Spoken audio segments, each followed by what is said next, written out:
Class 8 factorization of algebraic expression, ये topic हमने समझ लिया है। अब इस पर बेस्ड जो क्वेश्चंस किस टाइप के बनते हैं, उनमें कुछ क्वेश्चंस हमने पिछले वीडियोस में देख लिए हैं। अब यहाँ पर एक क्वेश्चन और बनता है, फैक्टराइज द फॉलोइंग कम्प्लीटली।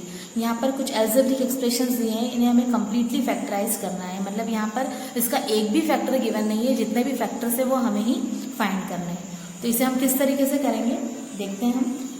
अब यहाँ पर फर्स्ट एल्जेब्रिक एक्सप्रेशन दिया हुआ है ax² प्लस ay। यहाँ पर टू टर्म्स हैं। अब इसको फैक्टराइज करने के लिए हमें इसमें से कुछ एक ऐसा कॉमन निकालना है, चाहे वो नंबर हो चाहे वो वेरिएबल हो, जिसका कि डिवाइड दोनों ही टर्म्स में हो जाए, या जो कि दोनों ही टर्म्स में आ रहा है।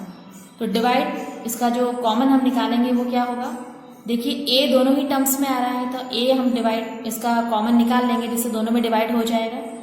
न x इसमें आ रहा है बट इसमें नहीं आ रहा है, y इसमें आ रहा है लेकिन इस टर्म में नहीं आ रहा है, इसलिए ना तो हम x कॉमन निकाल सकते हैं, नहीं हम y कॉमन निकाल सकते हैं।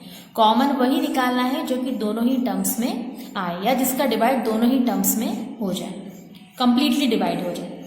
अब यहाँ से हमने a कॉमन निकाला, तो इसका एक फैक्टर तो a हो गया क्योंकि हमने इसे कॉमन निकाला है। जब हम a इसमें से कॉमन निकालेंगे फर्स्ट टर्म में से, तो a से a कैंसिल हो जाएगा, सिर्फ यहाँ पर x² बचेगा, तो ये x² हम यहाँ लिख देंगे, प्लस सेकंड टर्म में से ही हमने a को कॉमन निकाला है, तो a यहाँ पर नहीं बचेगा, केवल यहाँ पर y रह जाएगा, वो y हम यहाँ लिख देंगे। इस तरीके से इसके हमने दो फैक्टर्स निकाले हैं, एक a और एक x² प्लस y।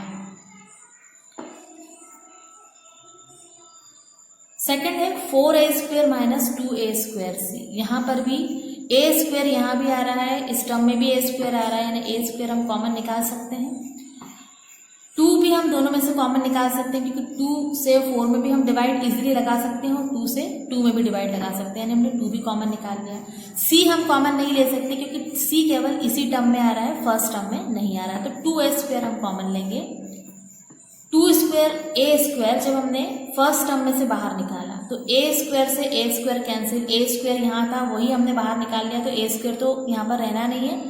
4 में से हमने 2 को बाहर निकाल लिया है, तो 4 डिवाइडेड बाय 2, यानी यहाँ पर केवल 2 रह जाएगा, माइनस 2a²c में से आपने 2a² कॉमन निकाल लिया है, यानी 2a² तो यहाँ रहेगा ही नहीं, केवल c रह जाएगा, वो हम यहाँ लिख देंगे। इस तरीके से इसका भी हमने कंप्लीट फैक्टराइजेशन कर लिया है।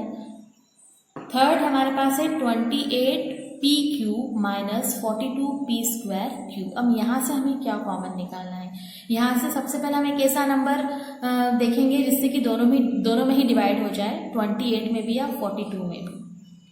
तो ऐसा नंबर 7 है, बिकॉज 7 4 जा 28 होते हैं और 7 6 जा 42 होते हैं, इसका हम 7 यहाँ से बाहर निकालेंगे। p³ यहाँ आ रहा है, p² यहाँ आ रहा है, यानी हम p² यहाँ से बाहर निकाल सकते हैं, p² कॉमन ले सकते हैं, क्योंकि p3 में से p² हम बाहर निकालेंगे और p² में से भी p² को हम कॉमन ले सकते हैं। q हम कॉमन नहीं लेंगे क्योंकि q सिर्फ इसी टर्म में आ रहा है, यहाँ पर नहीं आ रहा है, इसलिए केवल हमारे पास जो कॉमन निकलेगा वो निकलेगा 7p²। 7p² 28p³ में से जब हम कॉमन निकालते हैं तो यहाँ पर क्या बचना है, तो इसका एक तरीका ये भी कि यदि बहुत ज़्यादा कन्फ्यूजन हो रहा हो, तो जो आपने कॉमन निकाला है, जिस टर्म में से आपने जो कॉमन निकाला है, तो उसको कॉमन निकालने के बाद यहाँ पर क्या रहेगा उसे पता लगाने के लिए हम क्या करते हैं, इस टर्म में डिवाइड लगा देते हैं जिसको हमने कॉमन निकाला है।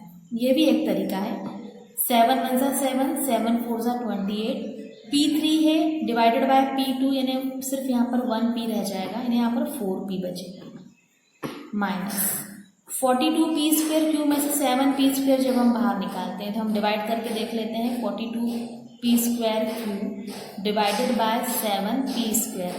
7 1 जा 7, 7 6 जा 42, p² से p² कैंसिल, यानी यहाँ पर सिर्फ q रह जाएगा, क्योंकि q को कैंसिल करने के लिए यहाँ पर कोई q है नहीं, इसलिए यहाँ पर 6q बच जाएगा।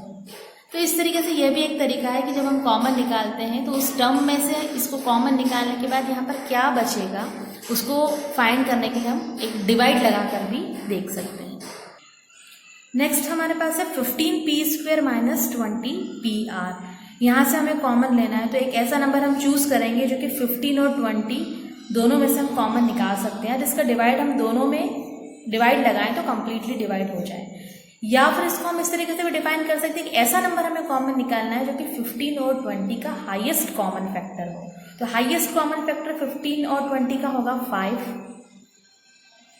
5 से 15 में भी डिवाइड लगाया जा सकता है और 20 में भी डिवाइड लगाया जा सकता है, because 5 is the highest common factor of 15 and 20।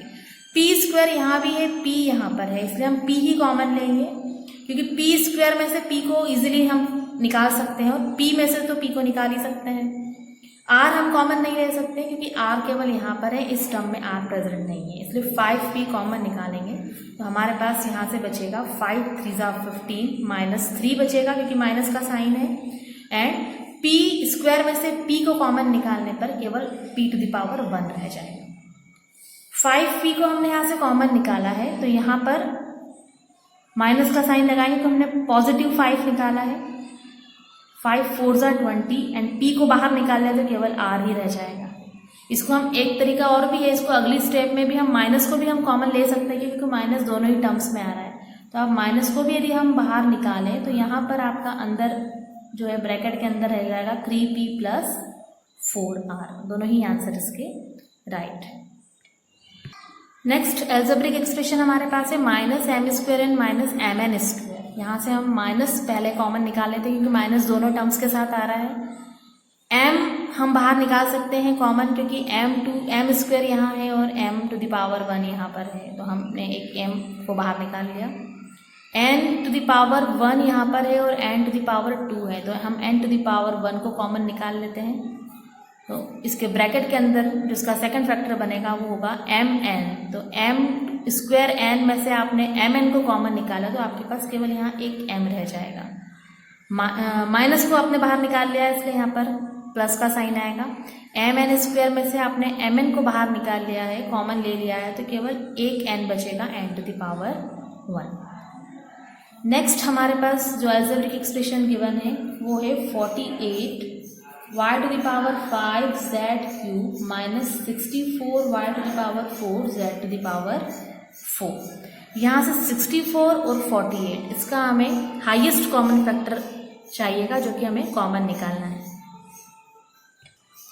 यहाँ से हम इसका जो ग्रेटेस्ट कॉमन फैक्टर है, हाईएस्ट कॉमन फैक्टर है वो है 16 को हमने बाहर निकाला, और y5 है, y4 है, y4 को हम कॉमन निकालेंगे और z³ और z4 में से हम z³ को कॉमन निकालेंगे।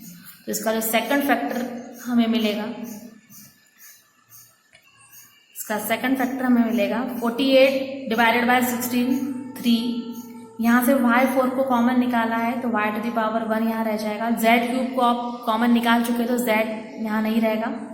माइनस 64 में से 16 को आपने कॉमन निकाला है तो यहाँ पर आपका 4 रह जाएगा। y टू द पावर 4 को आप कॉमन निकाल चुके हैं तो y की कोई यहाँ पर y नहीं रहेगा, y वेरिएबल प्रेजेंट नहीं हो सकता। z टू द पावर 4 में से आपने z³ को कॉमन निकाला है तो यहाँ पर सिर्फ z टू द पावर 1 रह जाएगा, यानी इसका सेकंड फैक्टर बनेगा 3y - 4 से। इस तरीके से एल्जेब्रिक एक्सप्रेशन को फैक्टराइज किया जाता है।